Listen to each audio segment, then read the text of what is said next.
अच्छा। 29 सितंबर सन 2000, 20 साल की उम्र थी, दाढ़ी मुझ भी सही से नहीं आई थी। और आ गया मेरा दोस्त मुझे ये कहने, हर्ष चल अमेरिका से कोई आया है अच्छा। जो जीवन बदल देगा। हाँ। अब मेरी टेंडेंसी ऐसी थी कि वो हमेशा खुश मिजाज और चीजों को ऐसे उत्साह के साथ देखना, तो मैं चला गया। और चला गया तो बस वो उस दिन का जो सीन था और जो लाइफ में देख रहा था, लोग झूम रहे थे, डांस कर रहे थे, ब्राजील। अच्छा, वंडरफुल। ये मेरे नेचर को भा गया। मैंने कहा पैसा और डांस और खुशियां और अरे भाई ये क्या चीज है। तो 20 साल का आदमी लड़का जब बापू भोजनालय में खाना खाता है। डायरेक्ट सेलिंग का आपका फर्स्ट एक्सपोजर था वो 29 सितंबर सन 2000 का। और वो जीवन में फिर नया मोड़ आ गया। मतलब आप जब सेकंड क्लास में थे, सेकंड ईयर में थे, उसी समय डायरेक्ट सेलिंग में आ गया। उसी समय डायरेक्ट। वंडरफुल। और एक क्वेश्चन भी हमारे पास में आया है सर, एक लड़के ने पूछा है और इनका नाम है मौलिक चौथानी जी।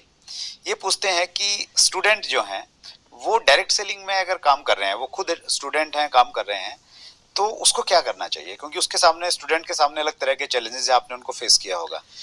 मैं अपने आप को ऐसे देखता था कि स्टूडेंट की पोजीशन में रहते हुए जब कोई व्यक्ति इस बिजनेस को देखता है ना, अपने आप को एनालिसिस जरूर करना चाहिए। क्योंकि वो टाइम होता है बापू भोजनालय में खाना खाना। अच्छा। बापू भोजनालय आप समझते हैं, मतलब पिताजी के यहाँ निर्भर रहना। अच्छा, और फिर जाके बिजनेस करना, वो बहुत बड़ी कसौटी पे उतरने वाला चैलेंज होता है। अगर स्टूडेंट लाइफ में आप कर रहे हो इस बिजनेस को, तो फिर आपके माँ बाप की निगाहें आप पर है, आपके अड़ोस पड़ोस की निगाहें हैं, जो आपको इतने सालों से कह रहे थे ना बेटा पढ़ाई कर, बेटा पढ़ाई कर। अब उनकी निगाहें नहीं है, अब उनकी नजरें बहुत तीखी आपके ऊपर है। मतलब पूरी दुनिया जो आपको एक लीक पे जाते हुए देख रही थी, उसी अवस्था में आप वो बातें करने लगते हैं जो उस उम्र में उन्होंने नहीं की।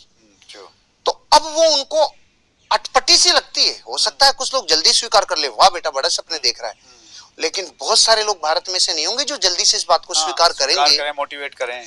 तो मान के चलिएगा स्टूडेंट अवस्था में अगर आप इस बिजनेस को कर रहे हैं, तो डबल कसौटी है, 3 से 4 गुना कसौटियों पे खरा उतरना होगा।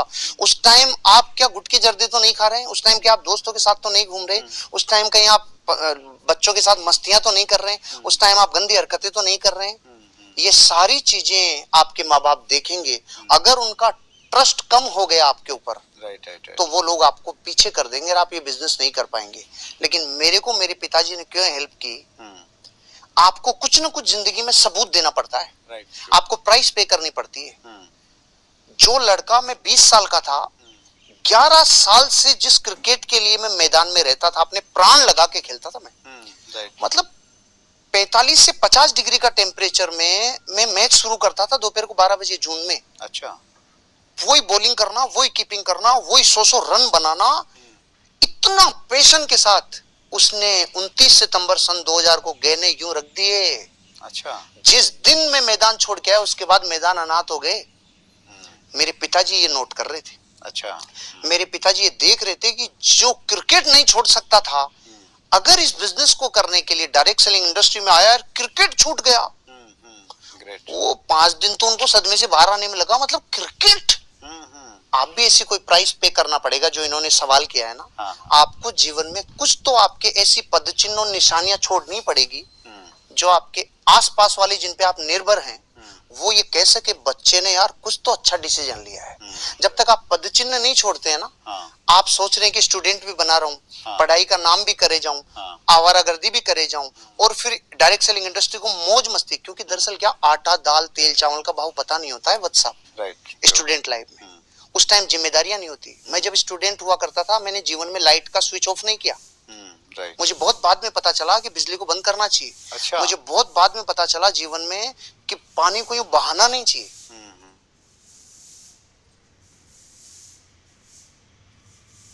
हर साल में 3 लाख लीटर पानी जो मुझे बारिश से मिलता है, उसको मैं रिचार्ज स्टोर करता हूं। एक वीडियो में मैंने आपसे सुना वो। और मैं 1 बाल्टी से ज्यादा पानी कभी यूज नहीं करता।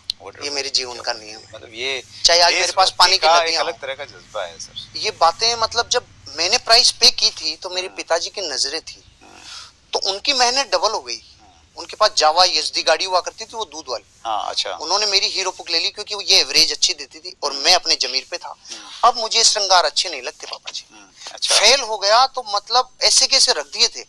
और जैसे ही मैं डायरेक्ट सेलिंग बिजनेस में आया तो एक डिसिप्लिन देखा था मेरे पिताजी ने। वो डिसिप्लिन देखते मेरे पिताजी के अंदर एक ऐसी करुणा आई, यार बच्चे को मुझे पैसा देना चाहिए, सपोर्ट करना चाहिए। तो हम लोग मुंबई गए तो मेरे पिताजी मेरे साथ गए, लग गए। अच्छा। लेकिन वो कब लगे जब उनको ये लगा यार 11 साल से जिस क्रिकेट के लिए इसने पढ़ाई छोड़ दी, सारे काम इधर उधर कर दिए, ये बिजनेस अगर कर रहा है तो कुछ तो होगा। तो आपको जीवन में ये प्रश्न जिन्होंने पूछा है वो सारे स्टूडेंट जो स्टूडेंट की एज में डायरेक्ट सेलिंग बिजनेस में आ रहे हैं, ध्यान रखना ऐसे पद चिन्ह छोड़ने होंगे पीछे जो इस बात का सबूत देवें, जिन पे आप डिपेंड हो, जो आप पे विश्वास कर सकें और आपके जीवन में आपके लिए कुछ ना कुछ कंट्रीब्यूशन कर सकें। ये करना होगा। वंडरफुल। और जब तक कुछ ना कुछ बीज मिटना पड़ता है सर, मिटे बिना बीज वृक्ष नहीं बनता।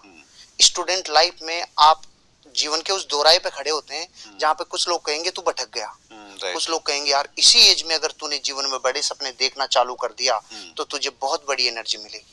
तो स्टूडेंट्स के लिए तो ये कहूंगा, क्योंकि मैंने वो दौर देखा है, मेरे को पता ही नहीं नौकरी कैसे होती है, मेरे को पता ही नहीं किसी के नीचे कैसे काम किया जाता है। तो मैं तो 20 साल की उम्र में माता पिता की विरासत से ही कमाते कमाते उन्होंने मुझे जीवन में डायरेक्ट सेलिंग बिजनेस में शुरू मैंने किया, लेकिन उन्होंने जब मुझे 4 दिन बाद एग्जाम था तब किट के लिए मना नहीं किया। ऐसे माँ बाप भी सौभाग्य से मिलते हैं, सबको ऐसे नहीं मिलते हैं कि इतना सपोर्ट मिले, तो आपको कुछ तो प्राइस पे करनी है। इस चैनल को अगर आपने